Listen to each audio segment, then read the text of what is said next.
Give them a hand as they come on up. Come on up, guys.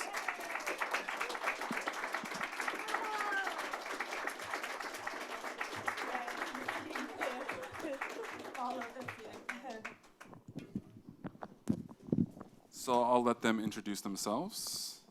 Hi, thanks for coming out right before the holiday weekend. I'm Casey Brown, writer, director, actor. I'm Brandon Walter, writer, director, actor of this comedy. And I am Rebecca Hugh, the producer. So as we all know, it takes a tribe, a village, whatever metaphor you want to use to make a film happen. So any cast or crew in the audience you want to acknowledge? Yes, the lovely Marcia Waterbury, who played Ruth, Jill's mother, is here in the audience, who was a joy to work with.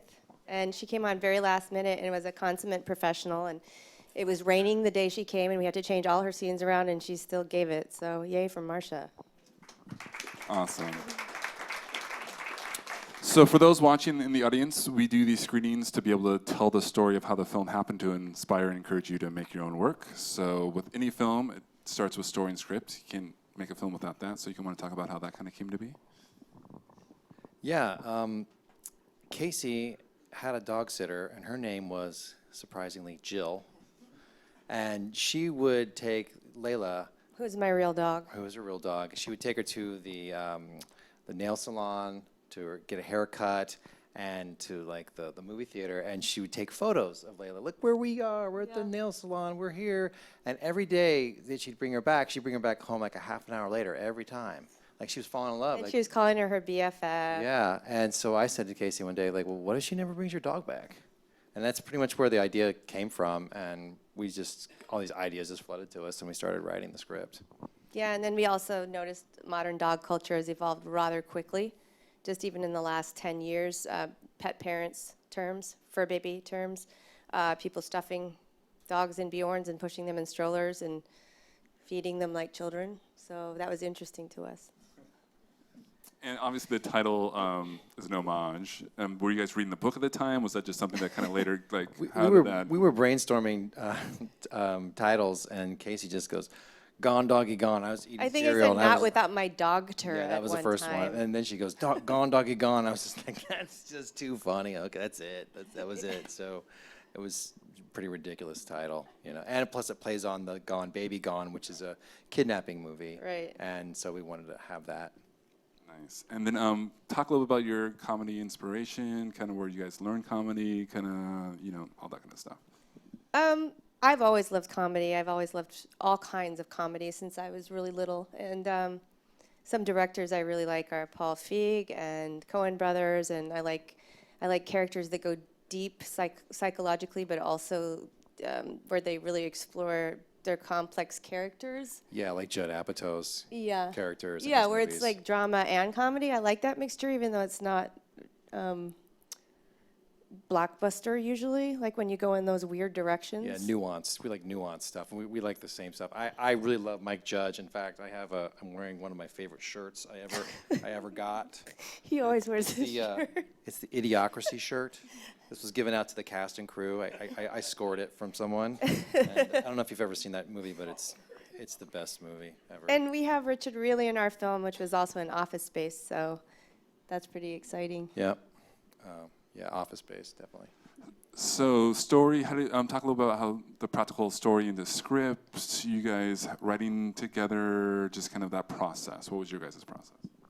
Well, we met at Upright Citizens Brigade doing a 101 class together, and we had to go around and like say our name and then an adjective that described our name, and he said, Big Brandon. and he went like this, you have to do a gesture, and he goes, Big Brandon, and She did Kooky Casey. Yeah, and I just thought he was fun and funny. We started hanging out, and then we started writing sketch comedy together, and then we started putting it on the internet and putting it on Funny or Die, just little sketches, and then it started getting noticed, and we were like, oh, well, maybe people like the weird stuff we like. Yeah, but we both moved out here to make films, and that was great. We learned a lot making sketches, and it's like, okay, let's make a movie now. It's like, let's do it.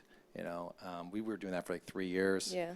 And It's like it's all or nothing, you know. Let's do it. Let's make a movie. We can get cameras, and we learned a lot. And we can edit ourselves and everything. And we'd both been writing screenplays on our own prior to meeting one Right. another, just to educate ourselves and practice. And then we just started writing together, and it was like twin speak. Like I would give a scene to him, and it would come back with like everything that I would want in a scene. Right, like the Vonnegut-Dupress twins. I don't know if you know that reference. Yeah, we just finished each other's thoughts so much. It was it was wonderful to meet her. It was like, where have you been? It's like she left the room for 30 years and she came back. It's like, oh, you're The finally Parent back. Trap or something. Yeah. Maybe. Were you in the same room writing together? Would you write a little bit, email back and forth? Talk a little bit about that process. When we first started writing sketches, we would just like, I would write an outline of something and I'd send it to her, and the next morning I'd wake up and it was all fleshed out, and it's like an elf had written it, you know, like, this is great, all right. It was like, I agree with all this is awesome, and it's even better than my outline. But for the script, we sat in a room and just acted it out. Actually, the house is Casey's house, so a lot of the acting we could just do there, and go, we're going to shoot it here, we're going to shoot this direction, and so We like to act out the characters when we're writing. yeah, together. I think you have to get the voices. So it took us about 6 months to write the script. We read about three drafts of it. We both have day jobs. I work as a set medic, and Brandon I'm a gigolo. is a gigolo. I'm a Mac consultant. That's what I do. So we do our day jobs, and then we try and work together at Couple least times a 30 week. hours a week, probably. Yeah. And in this writing process, you said about 3 drafts. In that process, were you interviewing producers? Talk a little bit about okay, when are we ready to take the next step of getting a team together and get some legs underneath this thing? We didn't interview a producer until we knew we had the script just right, because we felt like if we could get the script so good that people are reading it like, wow, this is so great. I'll help you make this movie, because I mean, we've been out here for years, and like you get somebody's script they're making, it's like, oh man, this thing, how many drafts do you got? Oh, 1 draft. It's like, okay, you really need to go back and work on this and make it great, because you're going to be spending 3 years on this thing. Mm-hmm. So after we had the script where we liked it, we put an ad on Mandy.com, and wonderful Rebecca Hughes showed up, and Adrian Zalke, who's not here right now, and we had a dilemma too, like which producer we were going to hire. 'Cause Yeah, we were like gonna hire both one of producer. them. So instead of hiring a PM, we hired 2 lady producers, and we called Let them them both. fight in. it out. We had a cat fight in a Jello pit. No, we asked them, separately from one another if they would be okay with that, because they were both wanting to get producer credits, and it's kind of weird to have to share that.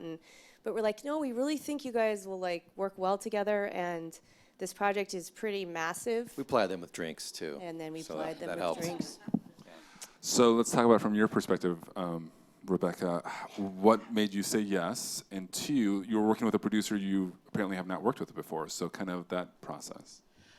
Yeah, well, when I actually first met with Casey and Brandon, you never really know when you respond to these ads, like what kind of people they are. I really loved the script, first of all. That was number one. I thought it was really funny. And when I met them, I immediately just adored them, because they were just first of all, they were very prepared. They weren't even though they hadn't made a feature film themselves before, they did all their homework. They had their schedule, they had a budget, they had ideas, they researched on union rules, and when I spoke to them, they were going to make it regardless of whether I was on board or not, and I totally felt that energy, and I also really felt that they had a unique voice, so that every time, even as we were filming, little nuances in the script would come out, and they would explain, well, that's because it means for this, or that's it means this character or whatever, and that was consistent throughout the process of me working with them. So, I just felt like it was a very special project, and really wanted to be a part of that. Working with another producer actually was a little daunting in the beginning, only because it was a very short amount of prep time, so it wasn't a great deal of time to get to know a person. How and much it was prep? I'm more, going to interrupt you. How much prep time? Oh, I think a month, Okay. right? Keep going, Yeah. And that was without That's 'cause really we didn't casting. have money until then. Exactly. But that was a little daunting, and not knowing whether you can really work with someone or work well with someone, or whether you can trust that person to have your back. But ultimately, it was I think, the best decision, because I don't think I could have done this by myself, to be honest. I mean, Casey and Brandon were really great. They're really great producers themselves, but they were wearing 4 hats, and I did need another person to help me, for sure. So once those interviews happened, kind of walk us through the next process. Was it department heads, DPs? Did just people you guys knew? Was it people that you, like, kind of how did you get your team built from there? As far as just the crew or the... Yeah, well, like the DPs, the department heads. So the DP, that's a good one. So I actually asked a DP that I knew that worked on TV. That's a wonderful DP, and he was a gaffer, and then he just DP'd a couple times. So he wanted to be a DP on a feature, and so and I work as a set medic, and so that's how I knew this person. And then as it went along, we started to scout, and like we were close to shooting. Like how close? Like 2.5, 3 weeks, right? Yeah. As we started to scout, I started to learn that this person might not be for us because he was used to having time to do setups and make things beautiful, and his goal for himself, which is valid, was to make a beautiful piece for himself.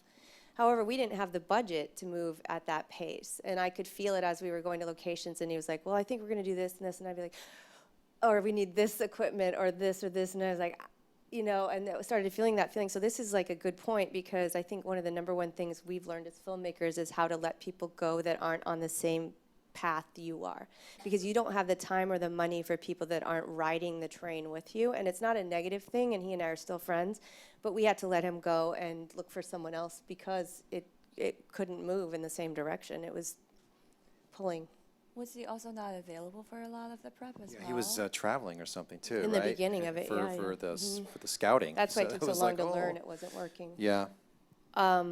Other crew members, I think Rebecca and Adrienne brought us most of our other crew members. The makeup artist that we had was someone I knew from Kansas City. I'm from Lawrence, Kansas, and I'd worked on a web series with her there, so she came on board. Props and set dressing was my buddy Scott Evans. He did both MVP. jobs, and he's the MVP. Yeah, every film we make was from now on, incredible. and including this one, we're going to name an MVP crew member, and he won that one. Yeah. And then talk a little bit about the fundraising process. What was your guys' process like? Was it credit cards? Was it a little bit of Kickstarter, Indiegogo? We started with Indiegogo, and we actually had a whole other cast that were all our UCB friends that were going to be in the film, that are all in the video that we had on there. We raised, what did we raise, 16,000? 16, and it ended up being 13 after you take all the fees out. Right. We asked for 75,000.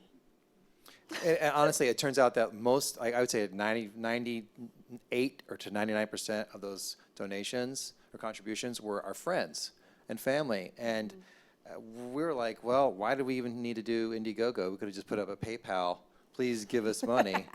You know what I Yeah. mean? And we could have saved that. $3,000 would have helped a lot. Yeah.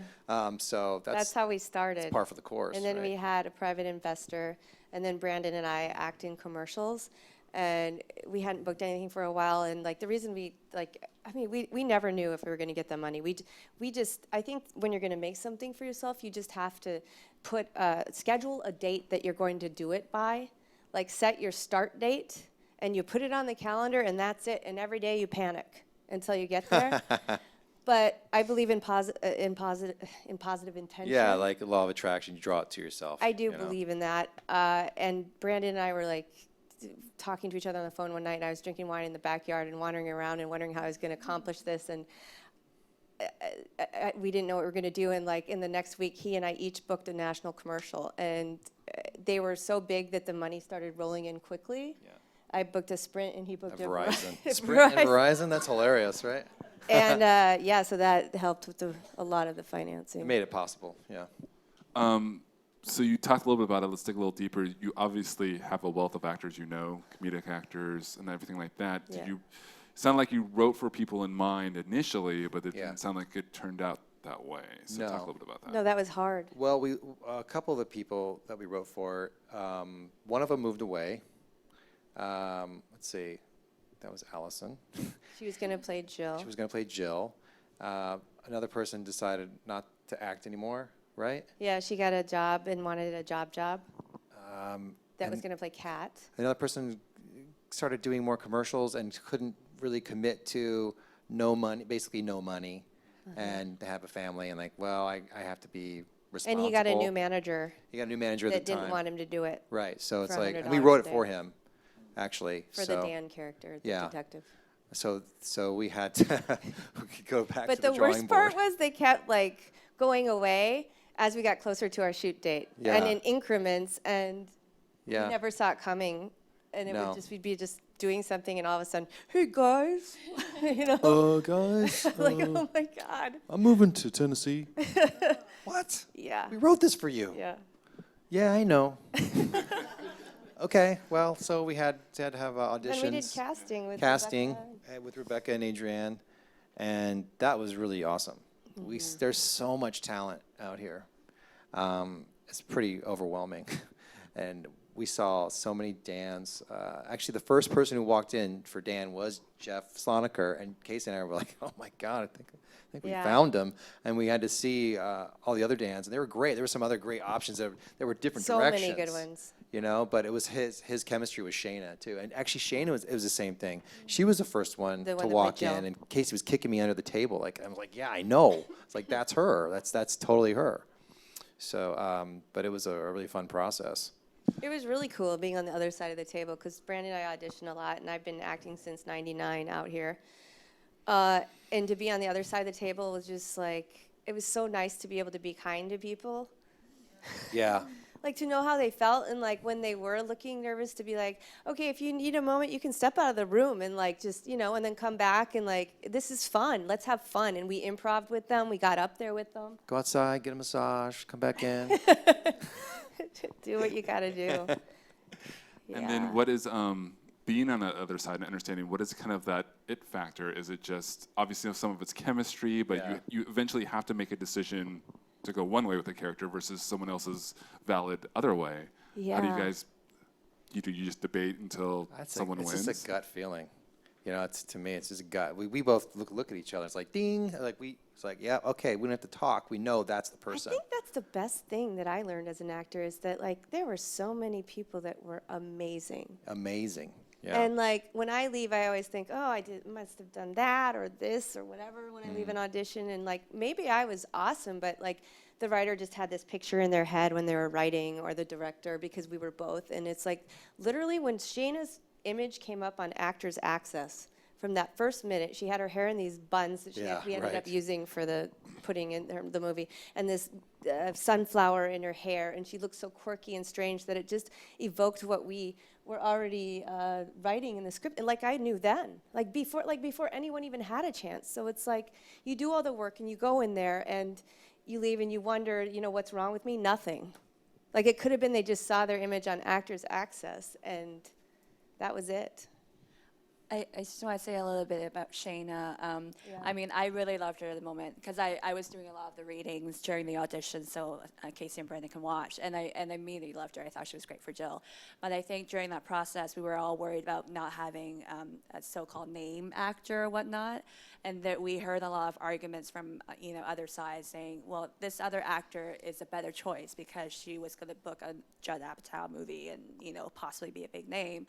But Casey and Brandon really fought for Shayna, and I feel like it's important as writers and filmmakers to trust your gut in the sense that even if he or she may be an unknown, they were right for the character. They were right to carry the movie, and I really feel like from all our screenings, she was the right choice. I can't imagine anybody else that we saw who are all really great and talented, really embodying the role that she did. I'm glad you finally agree with us. No, I agree. No, I'm kidding. It's a joke. It was the other one. Because the other producer is not here. We agree. It makes sense. Yeah. That you would want to steer your directors she that was, way. She was right. To fight for like, hey, we should get somebody who was coming up. It would bring draw more attention to the movie. And it came down to a couple people, and we were like, okay, we got to go with Shayna. It's just we have to. Well, it seems like it's always a kind of the fine line that indie filmmakers have to kind of weigh out. Let's talk a little bit starting in the production. How many days did you guys shoot? How many? 18. 18. 6-day weeks. 6-day weeks. Did you have any rehearsals or anything like that? Yes. Yeah, we rehearsed at her house, luckily. Obviously. And we rehearsed with Shayna and Jeff. Is that it? Just Shayna and No, Jeff? we rehearsed with Jordan Hendricks, the rapper, and Oh, that's Shayna. right. and Kate Connor, Kate, who plays yep. Kat. We rehearsed with everyone. What we did is, because we knew we didn't have much time or money to do that, we picked the scenes that were Most telling the of their most characters. telling of their character, the Yep. most important, and really worked those so that it would blend and feed into the other scenes they Yeah. had to do. But if you only have time to work every scene, right? Yeah. Oh, And then locations, where did you guys shoot? Can you talk a little bit about Yeah, where in that's LA? fun. That's fun. Okay, so I work as a set medic, and I've been doing it 11 years on set. So everywhere I go, I make friends with the business owners and the locations people. And so I would collect cards from those people and try and build a relationship. And I always knew I wanted to make movies and that I should meet people that will help me do that. So I was working on Sarah Silverman, and this guy was named Will, was a stand-in, and he said, hey, we thought each other was funny. He's like, hey, if you ever want to shoot anything, my grandparents own Agua Dulce Movie Ranch. So I took his card, and I called him 10 years later. And I said, hey, remember me? He's like, yeah, because we hung out every day for 2 years on set. And I said, well, I'm making a movie, and I'd like to use your ranch. And so he agreed to meet me out there, and we were walking around, and he said, well, we shot Big Love here and all these things, and we usually get $1,400 a day for this place. And but I'll give it to you for $500. And I was like, okay. And so we were walking around, he was showing me all the little properties. And while he was walking, he was going, I've been doing a lot of acting now, and I act in stuff, and I like acting, and kind of looking over his shoulder. And I was like, So I said, well, if Brandon and I write a part for you, can I have it for nothing? And he said, yes. And he was the naked man with the heirloom tomatoes.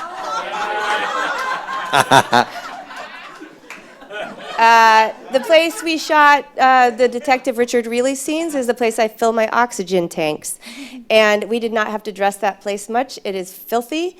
And it's because the owner smokes cigarettes all the time. In the oxygen at an oxygen tank. I know, so stuff right? like that, actually going out physically yourself and shaking people's hands and saying, this is my passion, I'm from Kansas, I care, I came out here to do this, please help me. Yeah. And showing your Jill's office was our other producer, Adrian Zake. She actually drove around the valley and knocked on doors and asked different companies, hey, can we come and shoot a film? And essentially that's how we got the space, and it was used a lot of various but that was it, knocking on doors. Yeah, her Jill's apartment is Adrian's. Yeah, Adrian's producers. place, yeah. And Adrienne found the office that Jill was in through a lot of hard work. Though you guys studied at UCB, these panels, we say producers are the ultimate improv artists. So we're going to start Rebecca with this question. What's the behind-the-scenes stories of the things that you didn't plan that happened that you had in the moment kind of adjust to or fix or solve while these other ones are shooting the scene currently or things like that? So many. Pick your favorite. The park. Oh yeah, the park. You guys have to help me with this story. Right, okay. So we had to shoot the opening scene with Jill at the water fountain and at the park, and it was the park near Casey's place, and the park permit will only allow us to have 11 people. 10 people, cast and crew included. But that was a big scene for us. We had we spent all our money on a jib operator. It's a big jib shot that we had to bring in. He counted as one. That guy counts as one. We had our camera guys, we had Casey and Brandon, then we had all these actors who are friends that had to be in the shot because it was supposed to be a playground with parents and kids and dogs and all of that. So essentially, and we had a park monitor who was very strict on not having us exceed 10. She was great. She actually turned out really cool. But what we actually ended up doing was, so we had the crew, which is Casey, Brandon, the camera guy, and Adrian, our producer, and a couple of other people. And then everybody else, all the actors in the scene, were just regular people. So I was just one showed of up them. to have a picnic. Exactly. I was I would show up with like a walkie-talkie kind of buried in like the actors and the earpiece, kind of getting directions from Casey and Brandon and shouting it out to the friends who are acting in the scene but pretending to be regular people at the park in order to get through our quota. But in the end, we also shot the Hands Across America, the police line shot in that same park.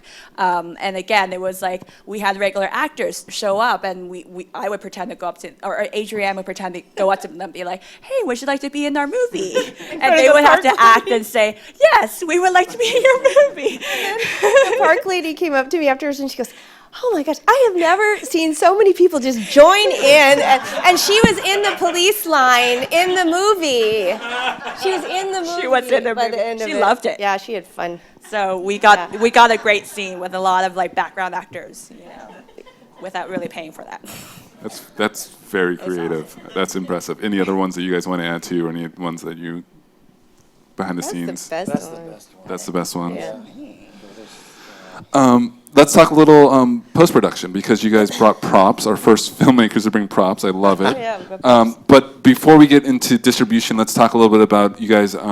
Post-production, you raised money. Did you have to raise additional funds for post? Some people do, some people don't. Were you kind of talk a little bit? That would have been great if we had. Yeah. Really would have been. It's been a We lot didn't of. have the energy to do another Indiegogo No. campaign. She's like, let's do another one. I'm like, no. We were editing and coming up with our marketing campaigns, and we couldn't afford to keep our producers going because it's just he and I. Yeah. Yeah, I mean, we got Melanie to come in to edit, and Yeah. for what, She two kept us honest. She stayed for like 2 months, and she's like, okay, I gotta go get real work now. I have to be paid. So, and then we just got some deals for sound design through Tommy, and Connection. a colorist, Will Ray. And composer come up. Enzo Ray is what he goes by, and composer. my good friend Tom Vincent did the score, which is just fantastic. He wrote 90% He wrote of the everything. songs He's for the so film. incredibly talented. During post-production. Yeah, Band was the music we played. yeah. And he can play every style. Like, we'd be like, oh, we want this need song 80s that's like punk. Bread from the 80s. Yeah, Like, he said, there it okay. is. Here you go, man. It's like Yeah. he's just uber talented. Yeah. Yeah. Post has been very hard because Brandon and I just were learning step by step by step. Like, it's like as if you're constantly being shocked by something. Like, I feel like you have post-traumatic stress because I keep Yeah. waiting for something bad to happen, like every couple minutes for someone to call me. I mean, it just also, we didn't have figure out the money that we would need for post, so it just bleeds you because it's our movie. It's like, oh, okay, you gotta come up with another $2,000, but this is the last time, honey. I swear. 3 months later, okay, another $3,000, but we're almost done. But now we're finally at the finish line, and I've been saying it to my wife, and she's like, sure. Yeah, we're both with other people, so imagine that. Oh, Not a couple. we're not a couple. No, yeah, we're not a couple, Yeah. but we play one on TV, right? Everyone thinks we are. Talk about a little process of, since you guys wrote, were in it, the whole 9 yards. When it comes to editing, how crucial is that editor for you guys to be able to maybe step back and get someone Very. else? Well, I could Point use on it. Casey. I would just use Casey. What do you think of this take? This is the best take. You don't want to use that. Like, okay, and then the editor would be They were like, all yeah, the takes definitely. of me that were good. What's that? Nothing. Yeah. You knock it out of the park pretty much all the time. Glad you guys didn't see any of my really bad stuff. Woo! Editing can really save a performance. Let me tell you. I'm not talking about me though. Everyone else. Everybody else. No, it was really important. The other thing we did is we had a friend of ours that edits another friend that has his own project, and we'd have him just like cut a scene into the way he thought, and like we'd be like, why'd you take that out? And then you're like, oh wait, maybe that's like. Oh, Dennis, yeah. Yeah. My friend Dennis Henley, he just did a movie called Goodbye World with Adrian Grenier. Yeah. And he's like, well, just give me the movie, I'll edit it for you. I'll edit a copy. Like gave him the cut Final chunks Cut out. Pro project, gave him a drive. He took like a long weekend, just trimmed stuff out, and we watched it back, and we're like, oh, he cut that out. Oh, we don't need that at all. Mm-hmm. It's actually way better now. Or, oh, we cut that out, we gotta put that back in. You know? But it but it helped. was so great to have a third person come in and just say, you don't need this. And Mm-hmm. it was because we were in crunch time, because we were trying to get it done for, the goal was South by Southwest the whole time. So we were just going to get it done. And we made the goal, but we didn't make the festival. We made the goal, but not the festival. Brandon's fiance had a baby also. Oh, yeah. A month after we finished shooting. While Yeah. we were in 'Cause the you weren't engagement. Yeah, right. Talk a little bit about festivals. What was that process for you guys? Obviously, you didn't get in South by. Was it a thing where you targeted certain festivals? Yeah, we backed ourselves out of the festival schedule for our shooting schedule. Yeah, we talked to one of my friends, Mary Pat Bentel, is a producer friend of mine, and she was saying, okay, when we met her about the script, she's like, I like the script. Now, what festival are you aiming for? First question out of her mouth. I was like, whoa, I never even thought of this. It's like, you make your indie movie, like you plan for the festival you want to go to. So that's a really good thing to know. I had no idea. I thought, oh, let's make it whenever I get it done. It'll get out there. It's like, no. That's not how you do it. Deadlines, always deadlines. Headlines, yeah. I think it's prop time. So during distribution, I'll let you guys tell the story of what you had to do. Okay. So we think of our movie as a dark comedy. It's clearly would be rated R if it were rated. So this is the poster that Rebecca's about to hold up that we had for our festival run. And Brandon photoshopped it. That poster over there is what the distributors came up with. Now, you'll notice it's very childlike. Looks very child-friendly. Family-friendly. Oh, wait, that's not the post. That's not the Actually, final. Okay, so they actually picked for the missing dog, like flyer up there. They grabbed the off the refrigerator, a screen grab that's in the movie for 1 second of us with the Santa stuff on in Layla. So like he's wearing a beard and glasses, and they actually put that on the missing dog poster because they said they could extend their Shelf life. Shelf of the life for DVD in Christmas. stores, if it gets into stores. Yeah, so this is what it turned into. So that's like one thing for filmmakers or artists. It's like when you get a distributor, you have to let go of your vision sometimes. Well, when it comes to the trailer and the poster, Mm-hmm. you probably won't get final say. I mean, other filmmaker friends of mine, they didn't get the final say, and they sold the movie as something completely different. And result of that is Rotten Tomatoes was like, this movie's terrible. It wasn't a disaster movie. Like, I don't want anything like it. It's like, well, was never like that. If you saw the original poster, you could get a sense of it. So So it can be hard for the filmmaker because Yeah. we're going to get the flack We're gonna get when the flack. people grab it off the shelf at Yeah. Family Video and Blockbuster. But it makes sense from their standpoint, doesn't it? Because they can sell more copies. right. So that's something that we learned and battled with. I think you're only going to get trailer and poster approval if you have names or you've got some other films behind you, that you've already done. Because I think if we would say, well, we're doing the trailer, we're going to make the final decision. We're going to make the final decision of the poster too. They'd be like, well, goodbye, See ya. because we know how to sell this movie, and you're never going to sell your movie as like that. So, But they're kind of right in some sense because we don't have star names in our in film. business-wise, totally right. I mean, artistic-wise, for us, it's like, oh, So they're like, you got a cute dog? I can do something with that. yeah. It'll be childlike. Dog equals child movie, apparently. There Yeah. you go. We always like to wrap up with kind of a nugget of wisdom to leave with them. If you don't remember anything else, remember this. So I'm going to start with Rebecca and go down this way.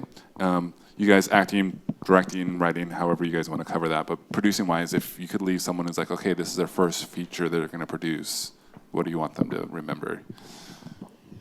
I think that in terms of producing, and I think this applies to all other aspects of the artistic spectrum, is that don't let other people tell you no, and don't give up so easily. And if you have a certain story you want to tell, a certain something you want to create, or a certain goal to produce, just keep at it and keep going at it, and don't let people just discourage you or give you seeds, little nuggets of doubt in your mind. Just what you are, you know what you want, you know what you can create, and stick with it. And at the end of the day, you should have something like a film, whatever it is, or a story, a script, whatever it may be. That would be my. I'd say, yeah. I would say it's about the writing, and you have to have a great script. It can't just be good, it's got to be great. You have to take your time, write it and rewrite it and rewriting, because writing is rewriting. People don't want to hear that, but you just have to really get that script so solid and give it to friends you trust, and limit it, because you don't want to give it to too many people. If you give it to some people, they're going to just, they won't. Some people, we gave it to some people, they didn't get it, and they're smart people. They just couldn't see it. They're like, you shouldn't make this movie. And I was like, okay, we're like kind of horrified that they thought that, but we knew that no, this movie's good and it's going to be great. So I would just say, really, really take your time on the script. I'll give you an example of a one-draft screenplay. It's called Showgirls. I don't know if you know that, but it's only one draft of that movie. That's why it's so awesome, in air quotes. But that's what I leave you with. And no means next. My dad always told me that. No means next. I would say, I'll say a couple quick things. One is keep asking people to come see your work and to help you until they say no. Because people send an email and then they don't hear back and they start feeling insecure, and then they don't contact that person. They think the person's saying no, but they might not be saying no. They might be on vacation, or they might be busy. A perfect example is I worked as a set medic on Desperate Housewives, and Larry Shaw was the executive producer, director, and he and I used to, tell jokes to each other, and we really had the same sense of humor. And so for like the last 8 years or so, I've sent him my videos, and I've sent him my scripts, and sometimes he's like, nah. And I sent him this script, and he said, I've read 10 pages, have fun making it. Like, basically, I don't want to help with it. And then he showed up at the theater on our opening night here without telling me. And he came, and he laughed the whole time, and he came out, and he was like, wow. And he goes, you know what? I had no idea. I've been dreading this moment. But you guys have a unique vision, and you remind me of the Coen brothers. And him saying that to me was just like awesome. And now I'm going to have coffee with him. So, like, keep asking until someone says, no, I don't want to talk to you anymore, because you give up really fast. And the other thing is, only surround yourself with people that share your vision or want to support it if you're making your own project. And if it's something you love and you believe in, like Brandon said, then that's the thing you should do, because it's like you can't do some generic thing that you don't think's funny or you don't think's beautiful, especially for your first film. I think that's a great place to end. Thank you, guys. Thank Let's you give 'em so a much. hand. Thank you for coming.